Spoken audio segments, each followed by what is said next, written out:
Bano wangereka mbongere mbaye ikaze hano kuri Muri Talk Sport nk'ibisanga kabisa tugiye kuzenguruka ku mugani w'Uburayi turebe amatransfer kugenda havugwa turebe ari ayabaye completed cyangwa se ayarangiye kugira ngo tubane umunsi kundi kabisa mbahe ibintu bigezweho kabisa kandi bizima kandi ngiye kukubwira ko mu ikipe ya FC Barcelona naho ikibazo cy'igihe NICO WILLIAMS bikarangira kabisa. Reka tubihanga amaso rero ko tube ko Barca ibuze kwegukana NICO WILLIAMS mu ikipe ya Chelsea naho ni byinshi cyane kabisa, mu ikipe ya Liverpool ni byinshi cyane, mu ikipe ya Arsenal nabyo birimo bivuga ko Benjamin Sesko bigeze ku musozi kabisa. Thomas Partey mu muryango usohoka mu ikipe ya Arsenal byinshi cyane kabisa.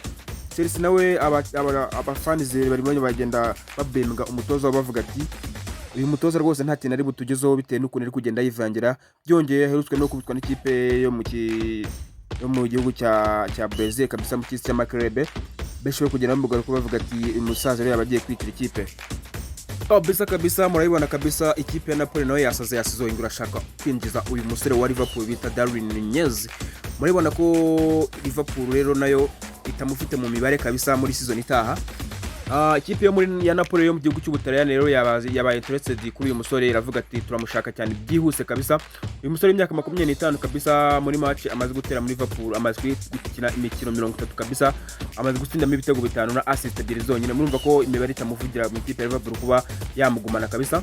Amakarita 8 y'umuhondo kabisa amaze kubona mu ikipe ya Liverpool. Navuga ngo ntago Liverpool yaba yibesheho gutanga uyu musore kabisa mu ikipe ya Napoli, kuko urabibona yuko benshi bagenda bavuga ati ni umuhusheri kabisa, arahusha cyane kabisa. Niba mukinyi ushobora kugera imbere y'izamu kavuga ati ni igitego cyabazwe bikarangira akirase kabisa. Liverpool bijyanye n'imikinire bijyanye n'ukuntu ishaka kwitwa neza season itaha, biragoranye ko uyu musore yaguma hari Anfield kabisa.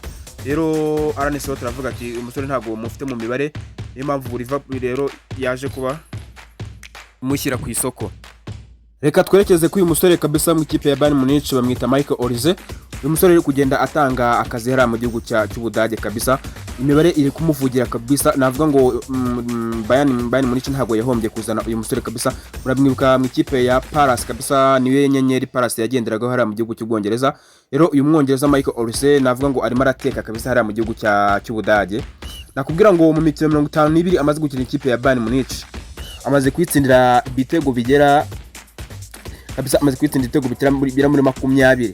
Nakubwira ngo ni imibare myiza kabisa ugereranyije uyu musore arimo aragenda bitewe n'imyaka y'ibijyanye n'aba competitors bafite hara mu ikipe ya Bayern Munich kabisa. Navuga ngo ni imibare myiza ku myaka ya 23 ibitego 20 kabisa agiyemo ejo bundi kabisa. Navuga ngo ni ibintu byiza kuri we kabisa, ni ibintu byiza kuri ya kipe ya Bayern Munich. Reka dukomereze kuri uyu musore bita Anthony kabisa, muremwibuka mu ikipe ya Manchester United ko byanze kabisa iza kumutiza muri Real Betis mu gihugu cya Espagne kabisa. Rero ikipe ya Como yo mu gihugu cy'Ubutaliyani murabyibuka ikipe ya Fabregas kabisa, rero irimo irifuza uyu musore bita Anthony kabisa ku myaka ya 25 yonyine. Rero Como yaba interested kuri uyu musore bavuga ati turamushaka hasi kubura hejuru. Rero nakubwira ngo uyu Anthony nakubwira ngo nawe yaje kubavuga ati ngiye ntago nshaka kuva mu ikipe ya Real Betis dore ko birimo birabara.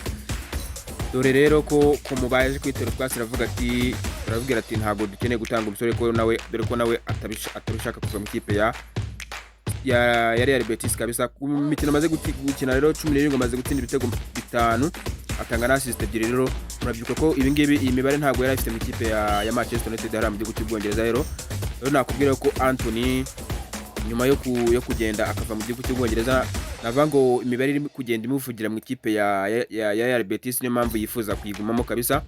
Reka turebe ko ikipe ya Como iri buze gupushinga mbere ko yakegukana uyu musore, nubwo rero uyu musore Anthony birimo ari kugenda avuga ati ngiye ntabwo nshaka kuva mu ikipe ya Real Betis. Reka turebe ko biri buze kugenda uyu musore.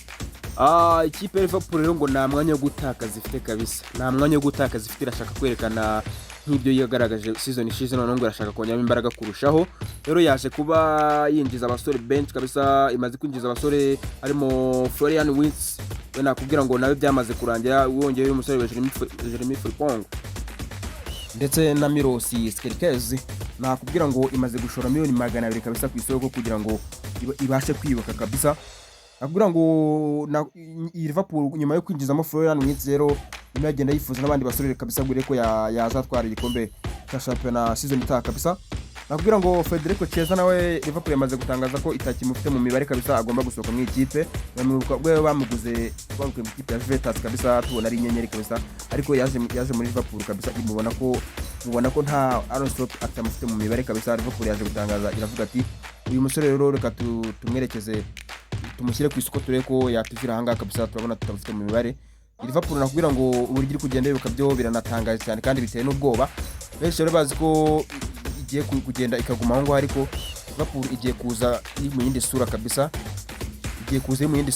reka turebe ukuntu ibuze kuba ikompeta kabisa. Ndeko season itaha nayo yatweretse show n'umutoza yari ifite mushyashya, turavuga ati ntago iri buze kompeta birenzeho, ariko yaje kuba agera ikirenge mu cya Jurgen Klopp araza kabisa. Tubona ko nta n'icyo Liverpool yigeze igira kabisa, igira n'amahirwe igumana Salah. Turavuga ati tubona yuko byaje kuba bizima kabisa. Liverpool reka turebe ko iribuze kuba ihatana season itaha kabisa, mu buryo bitewe n'uburyo iri kugenda yibaka hariya mu gihugu cy'Ubwongereza kabisa. Amatransfer yo ni menshi kabisa, ni menshi cyane kabisa ku makipe yo ku mugabane w'Uburayi kabisa. Nabo bagenda bibuka kugira ngo barebe ko bakitegura season itaha y'imikino kabisa. Nubwo urebye nk'ikipe ya Arsenal kabisa, Arsenal yamaze kuba yumvikana na Zubimendi kabisa, yaje kuba ashyira umukono ku masezerano kabisa. Zubimendi rero navango Arsenal yakomeje gutangaza ko yifuza uyu musore kabisa.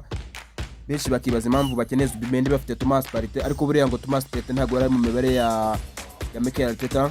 Kandi urebye abafanizi ba Arsenal bakubwira yuko Thomas Partey yari nyingi ya mwambara mu gihugu hariya hagati mu kibuga kabisa. Bakubwira ko ubundi ari we rutigongo rwa Arsenal hariya, yafatanyije na Martin Odegaard. Wabonaga ko nta kosa ari bahari, ariko ntago wakibaza impamvu Mikel Arteta atekereje ko uyu musore bita Zubimendi. Navango nta byisharuta Thomas Partey, dore ko Thomas Partey mu mikino 36 yamaze gukina, Zubimendi mu mikino 36 amaze gukina, amaze gutsinda ibitego 2 na assist. Urumva ko ku myaka 26 ntabwo ibyo ari imibare myiza mu ikipe yari arimo hariya mu gihugu cya Espagne. Akubwira ngo ugiye kureba imibare ya Thomas Partey nta ihuriye n'umusore bita Zubimendi. Mikel Arteta rero ntabwo watekereza impamvu yatekereje Zubimendi afite Thomas Partey. Niba batabanye neza ntabwo twamenya, ashobora kuba harimo agatosi. Yamaze no gutangaza ko mu mibare ye kabisa adafite Thomas Partey agomba gusohoka. Benshi bagenda baburemenga Mikel Arteta bavuga ati ni gute warekura Thomas Partey ukazana Zubimendi, ntago wakibaza impamvu kabisa. Thomas Partey murabizi ko yarafite runini Arsenal kabisa. Murabyuka ko hari igihe Thomas Partey yatsindaga ibitego ubona ko byananiranye kubona asize n'igitego kabisa. Urabona ko Zubimendi ni umukinnyi udakunda gutsinda, ariko Thomas Partey we murabona ko akunda guscoringa kabisa, ntabwo ahuriye na Zubimendi. Ugiye kureba n'imibare ye iramuvugira, kuko ntago wakibaza impamvu agiye kurekura Thomas Partey kabisa. Wabonaga ko yaramaje gucana nanjye hariya mu gihugu cy'Ubwongereza kabisa. Reka turebe ko ibitekerezo bya Mikel Arteta biri buze guhinduka kabisa, akipinga Thomas Partey, ko byaba ari inkuru nziza ku bafana b'ikipe ya Arsenal aramutse akipinze Thomas Partey. Rero reka turebe ko biri buze kumukundira akamugumana kabisa. Reka twerekeze mu ikipe ya FC Barcelona kabisa. FC Barcelona ngire irifuza cyane abo basore bombi ko ari babiri, bamwita Marcus Rashford ndetse na NICO Williams. Abo basore rero ngo ikipe ya Barcelona ngibariho cyane kabisa. Rero navuga ngo ibingibi rero Barca irifuza nyuma yuko babonye yuko NICO Williams nawe yifuza kwerekeza mu ikipe. Rero Mundo Deportivo yaze ko ibiperforming iravuga ati ntago yabura baravuga ngo Rashford yaje kuba atangaza, aravuga ati ntago yabura kwishimana uburyo yakinana na Lamine Yamal na NICO Williams. Baje ko babitangaza rero baravuga ati abasore bose ngo bifuza kwerekezamo, ariko ngo uwo begenda kurangira ngo NICO Williams. Rero biravuga ko ngo ari ikibazo kigiye guza umusore tukamubona hariya i Catalonia kabisa mu ikipe ya FC Barcelona. Navuga ngo Barca yabiguze neza kabisa, yagumije kwifuza umusore NICO Williams. Benshi bagenda bavuga ati biragoye ko yamubona bitewe na financial fair play cyangwa se ikibazo cy'amafaranga kabisa kigenda kibagonga. Ariko navuga ngo Barcelona yagiye bigendamo neza, rero bigiye kurangira yegukanye umusore wa Atletico Club. Navuga ngo ni deal nziza Barca yabikoze, dore ko season itaha yagaragaje ko ari ikipe ikomeye, rero ikomeje kongeramo intwaro kabisa. Uyu musore bita Marcus Rashford rero nawe bigaragara ko ikipe ya Manchester United itakimufite mu mibare. Mwibuka ko yari yamutije mu ikipe ya Aston Villa, rero tubona ko Rashford agihangana kabisa, usibye ko yaje guhura n'akabazo k'imvune ntakomeze gushininga, ariko murabibona ko ku myaka ye rero nawe yagenda akagira ikina afasha ikipe ya FC Barcelona, nubwo byagorana ko dore ko Barca ifite abana benshi kabisa, no kugenda agakora cyane kugira ngo arebe ko yakina kabisa hariya yabona umwanya mu ikipe ya FC Barcelona. Uyu NICO Williams rero nimugoroba ikinyamakuru Mundo Deportivo cyaje kuba kibitangaza, kiravuga ati nawe yishimiye kuba yakina na Lamine Yamal, dore yaba ari nk'inzozi ze kabisa gukina mu ikipe ya FC Barcelona. Reka turebe ko biruze kumuhira kabisa akerekeza mu ikipe ya FC Barcelona, dore ko yabakoze deal nziza, dore ko mu ikipe ya Atletico Club ntago agaragara kabisa, bitewe nuko ari we nyenyeri irimo hari, ntabwo ari we ni wenyine ugaragaramo hariya. Niyo mpamvu rero nawe yifuza kugira kugenda akajya mu ikipe iri ku gasongero kiwe, dore ko ikipe ya Atletico Club ayirusha izina kabisa, bijyanye n'ubushobozi bwe, bijyanye n'uko tumuzo. Muramwibuka we Lamine Yamal mu ikipe ya Espagne, kuntu baba bateka hariya kuri attack, baba bateka kabisa bigashya. Nakubwira ngo NICO Williams yabakoze deal nziza kwerekeza mu ikipe ya FC Barcelona, ikipe ifite izina muri Espagne, nk'ikipe nkuru kabisa, nawe akashayiningara ku bantu mpuzamahanga, twaya ko hari ikintu yaje gufasha ikipe ya FC Barcelona. Reka turebe ko abasore bombi Marcus Rashford ndetse na NICO Williams byaza kubahera bakerekeza mu ikipe ya FC Barcelona, nkuko biri kugenda bitangazwa n'ibinyamakuru byinshi cyane byo muri Espagne, bivuga ati umusore ni ikibazo kigiye akerekeza mu ikipe ya FC Barcelona. Bisa kabisa transfer zo ziravuzwa ku mugani w'Uburayi, ziravuzwa kabisa, amakipe menshi ari kugenda ashaka kwiyubaka kabisa kugira ngo arebe ko yazahatana umwaka utaha w'imikino kabisa. Ikipe ya Monaco rero nawe yaje kuba igera mu ikipe ya Manchester United, iravuga ati turabona yuko Andre Onana mushobora kuba mutafite mu mibare, turabona yuko mushobora kuba mwaramuteye umugongo kabisa.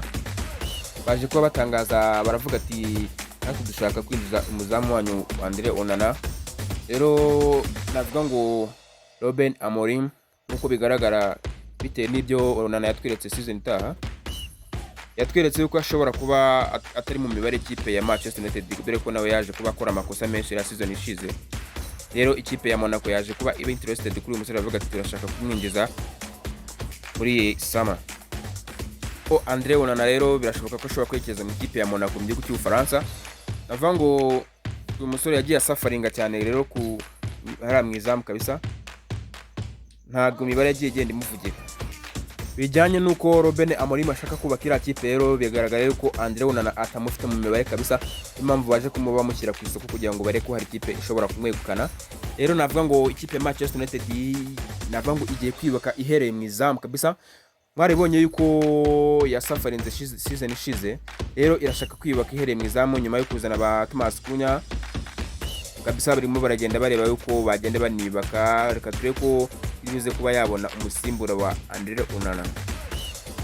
Reka twerekeze mu ikipe ya Chelsea kabisa. Ikipe ya Chelsea ima makuru menshi cyane kabisa, nyuma yuko irimo yagenda isuzugura mu kisi cya Makrebe kabisa.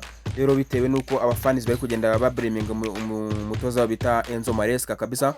Rero nyuma y'ubwo atakaje umukino wa kuri Flamengo ikatsinda ibitego 3-1. Rero ni match yabagoye, dore ko Michael Jackson Jackson yaje kuba aha ikarita y'umutuku akijyamo kabisa, yaje no gutuma ikipe ya Chelsea itsindwa kabisa.